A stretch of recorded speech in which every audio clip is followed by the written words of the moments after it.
My friends, there comes a time for all of us when the tidy narrative we've written for ourselves collapses. The script we thought we were following is torn in half. The plans, the goals, the neatly arranged ambitions, suddenly they lie scattered like shards on the ground. We call this being broken, but I want you to notice something. In God's economy, breaking is rarely the end, it's often the beginning. When a seed is planted, it must crack open for life to emerge. The shell that once protected it must yield to the soil's pressure, the dark silence of the earth, and the invisible work of water and time. If you saw the seed in the middle of this process, you might call it destroyed. God calls it germination, so too with you. When life breaks you, you begin to see truths you couldn't see before. You see how fragile your illusions of control really were. You see that the things you thought would save you status, possessions, the approval of others, were paper shields in a hurricane. You see that, beneath your carefully maintained surface, there was a deeper hunger, one that only the one who made you can satisfy. You will also see beauty in strange places, in the scarred faces of those who have walked through the fire before you, in the hands that reach out when you fall, in the quiet courage of a person who has nothing left but still whispers, "I trust you." Being broken strips away the unnecessary, leaving the essential, and the essential is this: you are not defined by what you've lost, but by the one who holds you when you have nothing left. So do not fear the breaking. The potter sometimes crushes the clay to reshape it into something more beautiful than before. And when you emerge from the dark, blinking into the light, you will realize that you have not been ruined, you have been remade. Breaking is not the end, but often the beginning. In the way God writes his stories, collapse is rarely the final chapter. It is often the opening of a new and deeper one. We fear the breaking because it feels like death. The ground disappears beneath our feet. The things we counted on to hold us steady crumble in our hands. The familiar dissolves, and we are left staring into a void we did not choose. We think, this must be the end. But in the economy of God, the end of one thing is often the soil for the birth of another. Think of the seed buried in the ground. From the outside, the moment of its breaking looks like destruction. Its outer shell, once strong and protective, splits open under the weight of the soil and the pressure of water. It will never be what it was before, but this is the very moment life begins to stir. The breaking makes room for roots to stretch downward and for shoots to push upward toward the light. Without that rupture, the seed would remain intact but lifeless. This is how God often works with us.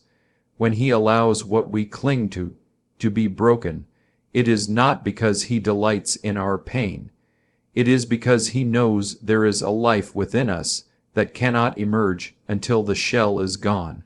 The collapse of a career you thought defined you, the loss of a relationship you believed you could not live without, the failure of a plan you were certain would secure your future, each of these feels like the end. But in his hands they are the start of a transformation. God will often dismantle the structures we have built around ourselves, not to leave us exposed, but to open us to something greater. When the scaffolding of our self-reliance is torn down, we discover the foundation of his faithfulness. When the idols we trusted are toppled, we find that his presence remains unshaken. When the familiar path vanishes, we are forced to look up and see the one who knows the way forward. Breaking changes the way we see. It strips away our illusions of control and reminds us that we are held by someone greater than our plans. It invites us to stop fighting to preserve the shell and instead surrender to the life that waits beyond it. This surrender is not passive resignation. It is the act of placing the pieces into the hands of the one who can make them whole in a way we never imagined. It is trust that even in the silence, something is happening beneath the surface. Roots are going down deep. New life is pushing toward the light. You may not see it yet. You may only feel the ache of what is gone. But the story is not over. In God's design, breaking is the doorway to becoming. The seed must crack before life can emerge. From the outside, it looks like destruction. The shell that once protected it splits apart. The form it once knew is gone forever. If you judge the process too soon, you might think the seed had been ruined. But what is really happening is a miracle. Hidden in the darkness of the soil, a quiet transformation begins. The seed surrenders its shape so that something greater can take form. It lets go of its outer layer, and in doing so, releases the life that has been waiting inside. The crack is not its death. It is its beginning. No seed becomes a tree without this moment of breaking. No fruit is ever born without this surrender. The life within can only grow when the shell is willing to open. Our lives work in the same way. There are moments when we feel the pressure all around us. Moments when the weight of the earth seems too much to bear. Moments when we hear the snap of something inside us giving way. And we fear it means the end, but in the hands of God, that pressure is purposeful. The breaking is making room for something new. It is allowing the roots of faith to press deeper into the soil. It is giving the fragile shoot of hope space to rise toward the light. We cannot hold onto our old form and expect to grow. We cannot cling to the shell and still bear fruit. God invites us into the same process as the seed. He allows us to be planted in places we do not understand. He permits the breaking so that the life He placed in us long ago can finally emerge. Sometimes that breaking looks like the loss of a dream we thought was essential. Sometimes it is the stripping away of a comfort we leaned on too heavily. Sometimes it is the shattering of a plan we believed would give us security. Every time it feels like we are losing ourselves. But the truth is, we are becoming who we were made to be. The seed in the ground cannot imagine the tree it will become. It does not see the branches that will one day reach the sky. It cannot picture the fruit it will bear or the shade it will give. It only knows the pain of the cracking, and yet the breaking is the only path to the beauty ahead. So it is with us. We cannot always see what God is bringing forth through our loss. We cannot always picture the fullness He is growing from our emptiness. We only know that something old has broken open. But one day, we will look back and see the purpose in the planting. We will see that the crack was the beginning. We will see that what felt like the end was really the moment life began to grow. We live much of our lives under the quiet belief that we are in control. We map out our days, our years, our futures, as if the world will bend to our plans. We trust the schedules we make, the systems we build, the goals we set. We take comfort in thinking we are the authors of every chapter. But trials have a way of shattering that illusion. One unexpected phone call, one sudden loss, one diagnosis, and the scaffolding of certainty comes crashing down. The carefully drawn map we held in our hands is torn in two. We realize how fragile our control really was. The truth is, it was never control at all, only the appearance of it.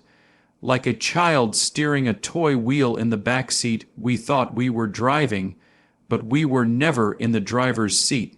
Trials expose this reality with a clarity that can be painful. They show us that no amount of planning can shield us from life's storms. They reveal that our self-sufficiency is incomplete, that the ground we thought was solid was only sand. We discover that the things we leaned on for stability, our health, our savings, our skills, our relationships, can be shaken in a moment, and yet this revelation is not meant to destroy us. It is meant to free us. Because as long as we cling to the illusion of control, we live in a fragile world. We live with the constant pressure to hold everything together, to keep every plate spinning, to prevent anything from slipping through our fingers. When that illusion is broken, we are faced with a choice. We can either fall into despair, believing that nothing is certain and therefore nothing is safe, or we can turn toward the one who has always been in control, even when we were not aware of it. It is in the breaking of our false confidence that we begin to discover true security. Security not in our ability to plan, but in His ability to provide, not in our power to control outcomes, but in His wisdom to guide them. When trials strip away the illusion, they leave room for trust. They make us aware of our dependence, not as a weakness, but as the way we were always meant to live. Dependence on God is not a failure of strength. It is the recognition that our strength was never enough in the first place. It is the realization that we are not meant to carry the weight of the world, because we were never built to. And when we let go of that weight, we find a freedom we could not have known before. The storms we feared reveal themselves to be teachers. They show us that the one who holds the stars in place can hold our lives as well. They teach us that real peace does not come from controlling the winds, but from trusting the one who commands them. The illusion of control fades, but in its place comes something stronger, something lasting, something that cannot be shaken. We spend so much of our lives building altars to things that cannot save us. We chase after status, thinking that if we can climb high enough in the eyes of others, we will be untouchable. We accumulate possessions, believing that if we surround ourselves with enough comfort, we will be safe. We seek the approval of people, hoping their praise will be a shelter when life becomes hard. These things whisper promises of security. They assure us that if we just have a little more, achieve a little more, or impress a few more people, we will finally be beyond the reach of trouble. But when the storms come, and they always come, these false saviors reveal their emptiness. Status cannot shield us from loss. A title, no matter how impressive, cannot stand in the way of grief. Possessions cannot hold back the tide of sickness, disappointment, or death. The finest house cannot keep sorrow from walking through the front door. Approval cannot still the storms inside our own hearts. The applause of people is loud for a moment, and then fades into silence when the trial becomes too heavy. And in those moments, we see them for what they are: fragile, temporary, powerless against the forces that truly shake us. It is not wrong to have achievements, to own things, or to be liked, but it is dangerous to place our hope in them, because the moment we do, we are leaning on pillars that cannot hold our weight. Life has a way of testing our foundations. When the wind rises and the rain falls, whatever we have trusted will be revealed. If our trust is in what can be taken away, then we will be taken down with it. But if the storm strips away what we thought would protect us, there is a strange gift hidden in that loss. It forces us to look for a refuge that cannot be moved. It compels us to see that the only true shelter is the one who commands the wind and waves. False saviors demand that we serve them endlessly. More work, more striving, more proving ourselves. But the true Savior gives us rest. False saviors promise peace but deliver anxiety, because they are always one failure, one loss, one change away from crumbling. The true Savior offers peace that cannot be stolen, because it does not depend on circumstances. When the storm exposes what we have leaned on, it is not to humiliate us, but to invite us into freedom. Freedom from the endless chase for more. Freedom from the fragile walls of approval. Freedom from the fear of losing what was never meant to be our foundation. In that moment, we learn that storms do not just destroy, they also reveal. They strip away what cannot save so that we can cling to the one who can. And when we finally let go of the false, our hands are free to hold on to the true. Suffering has a way of peeling back the layers of our lives. It strips away distractions, routines, and the noise we use to keep ourselves from thinking too deeply. When those layers fall away, something is uncovered. Beneath our ambitions, beneath our desires for comfort, beneath even our longing for happiness, there is a deeper hunger. It is the hunger to be connected to the one who made us. We were created for communion with our Creator. It is written into the very fabric of who we are, but in the ease and busyness of life, that longing is often hidden. We fill our days with activity, our minds with noise, and our hearts with lesser loves. We chase after success, relationships, possessions, and pleasures, believing they will satisfy the ache we feel inside. And for a time, they may distract us, but they cannot silence the hunger forever. When suffering comes, it has a way of shaking these substitutes from our hands. Loss shows us that possessions cannot be our foundation. Loneliness reveals that human approval cannot be our ultimate source of worth. Disappointment teaches us that even our best plans are too fragile to hold our deepest hopes, and in that emptiness, the hunger rises to the surface. We begin to feel the longing that was always there, a longing for the presence of God. This longing is not merely for answers or solutions. It is not just a desire for our pain to end. It is a desire to be known fully and loved completely. It is a desire to rest in the one who sees beyond the circumstances and into our hearts. In the dark valley, we find ourselves reaching for him in ways we never did when the path was easy. In the silence, we discover that his voice is what our souls were aching to hear. In the breaking, we realize that his nearness is the only thing that can hold us together. This deeper hunger is not satisfied by anything temporary. It cannot be met by achievements or possessions. It cannot be filled by fleeting moments of pleasure. It is a hunger for the eternal. It is a hunger for the God who breathed life into us and longs to walk with us. Suffering does not create this hunger, it reveals it. It removes the coverings we place over it. It reminds us that we are not self-sufficient, that we are not meant to live apart from him, and when we allow that hunger to lead us to him, we find that what we truly needed was not what we thought we were missing. We find that what we needed all along was him. In his presence, the ache in our soul begins to quiet. The storm may still rage, the pain may not yet lift, but the hunger finds its answer, because we have found the one we were made for. Beauty does not always appear where we expect it. We are trained to look for it in what is polished, perfect, and untouched. We think beauty lives in the unbroken places, but when life has carried us through pain, loss, and disappointment, our eyes begin to change. We start to notice beauty in unexpected places. We see it in scars. Scars are proof that a wound was real, but also proof that healing has taken place. They tell the story of survival, of battles fought and endured. They are marks of both pain and redemption. In the world's eyes, scars may be flaws, but to the eyes of faith, they are testimonies. We see beauty in kindness, not the casual politeness that costs nothing, but the deep, sacrificial kindness that shows up when it is needed most. Kindness that carries someone's burden when their strength is gone.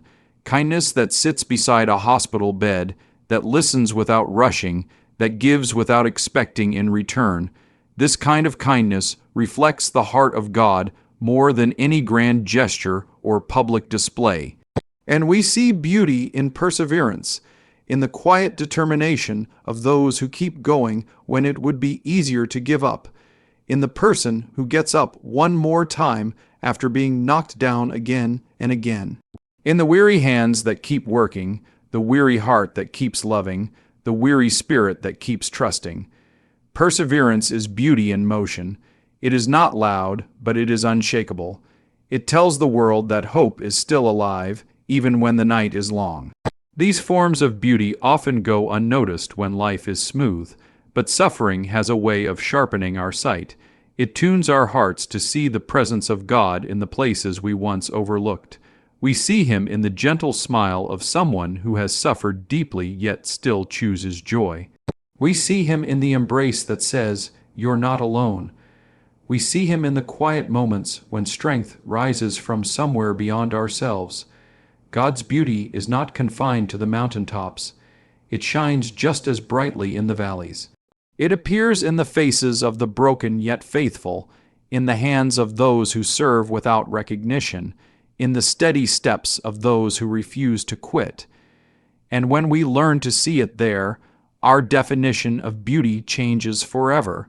We no longer search for the flawless. We no longer measure worth by outward perfection. Instead, we look for the fingerprints of God in the places the world calls ordinary. We look for His light shining through the cracks.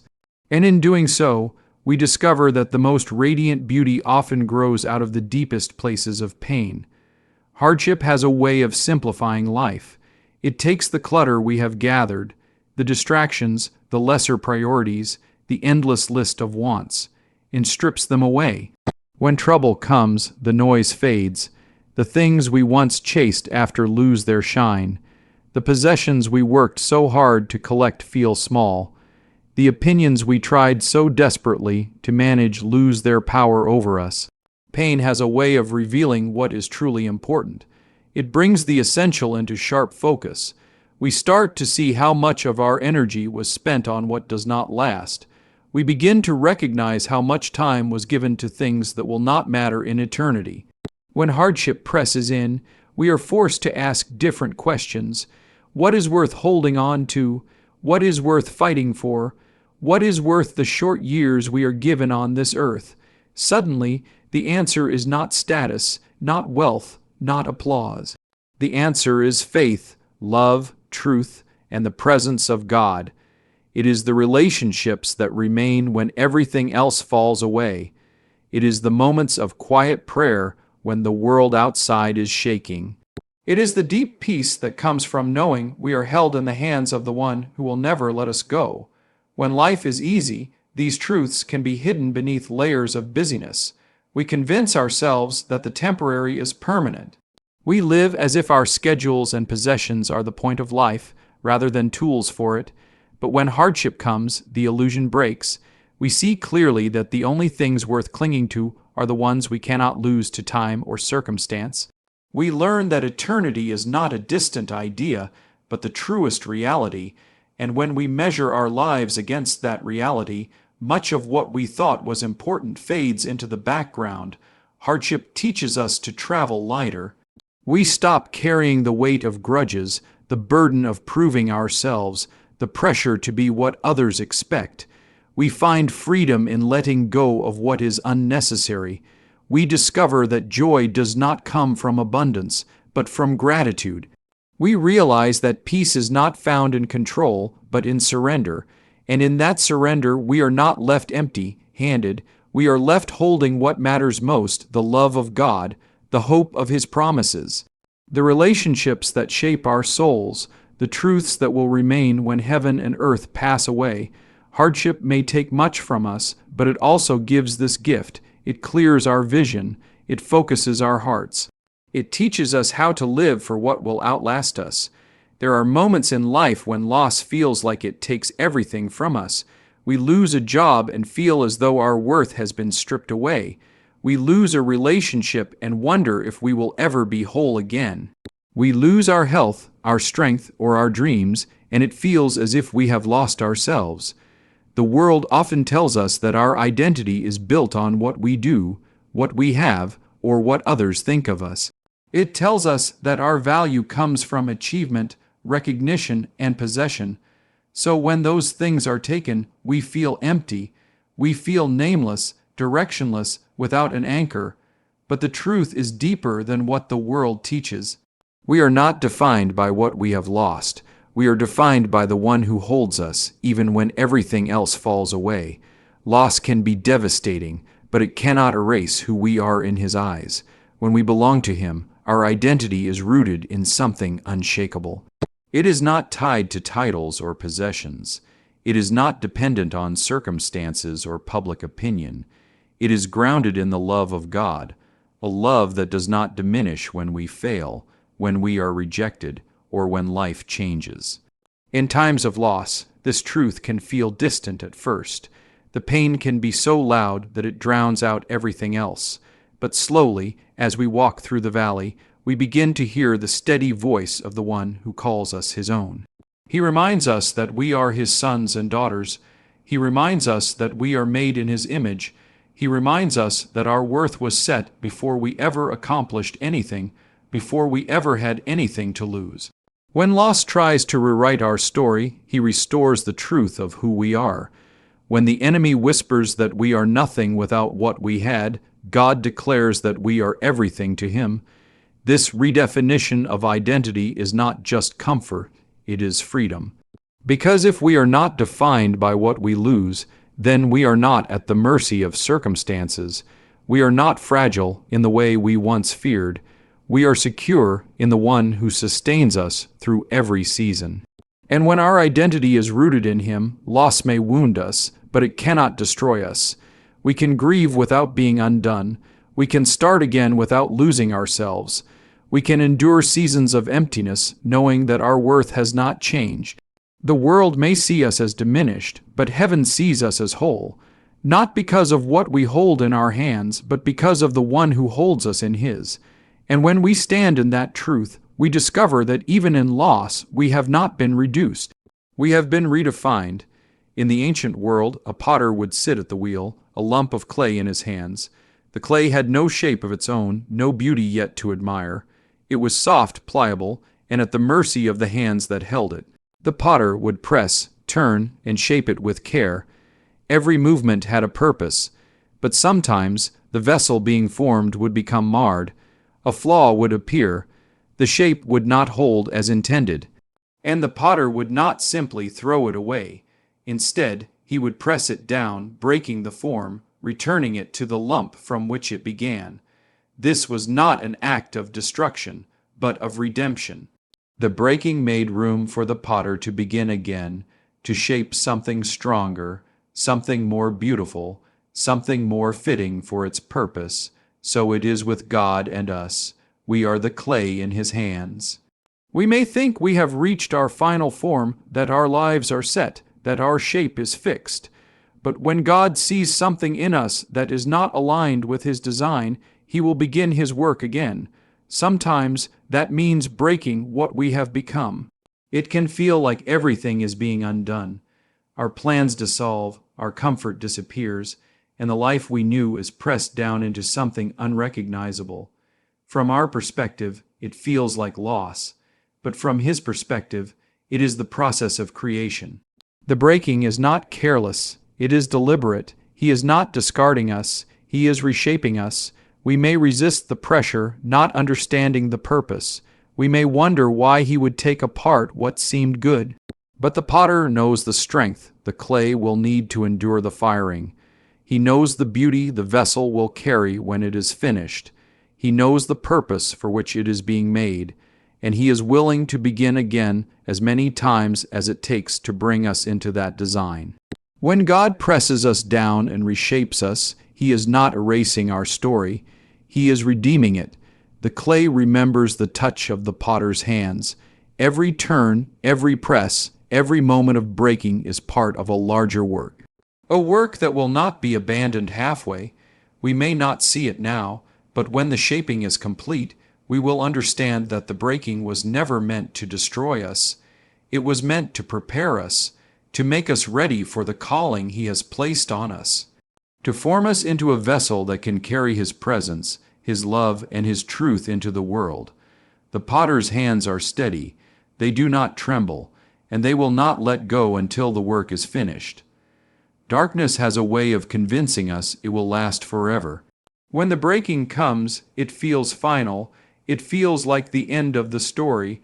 We see only what has been lost, what has been torn down, what has been taken from us. The silence feels endless. The night stretches on without a hint of dawn. And in that place hope can seem far away, like a light too distant to reach. But the truth is that God does some of His deepest work in the dark. The seed begins its life buried in the soil, hidden from the sun. The roots of a tree grow strongest beneath the surface, far from sight. A child is formed in the quiet darkness of the womb, and the Savior Himself rose from a sealed tomb before the light broke over the horizon. The dark is not the end. It is the place where transformation begins.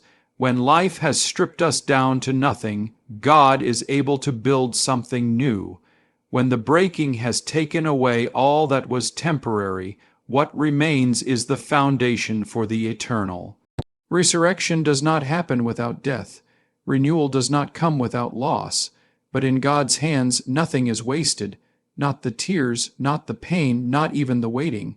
The breaking may feel like ruin, but it is often the doorway to a greater life than we imagined. It is the space where God breathes His life into what we thought was gone forever. It is where He takes what was shattered and shapes it into something stronger. And it is where He writes a new chapter that could never have been told without the storm that came before. Hope beyond the dark is not built on denial. It does not pretend the loss was small or the pain was easy. It acknowledges the weight of the night, but it also believes the promise of morning. It trusts that the God who raised the dead can raise our lives from the ashes. It clings to the truth that every ending in His kingdom is really a beginning in disguise.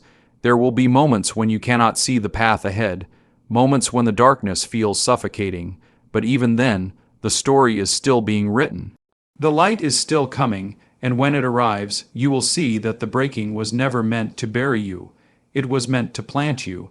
It was the moment before new life began to break through. It was the preparation for resurrection. The night will not last forever. The stone will be rolled away, and what emerges will be more alive than before the breaking ever came. So when life breaks you, do not mistake it for your undoing. The cracks are not proof that you are finished, they are proof that you are being remade.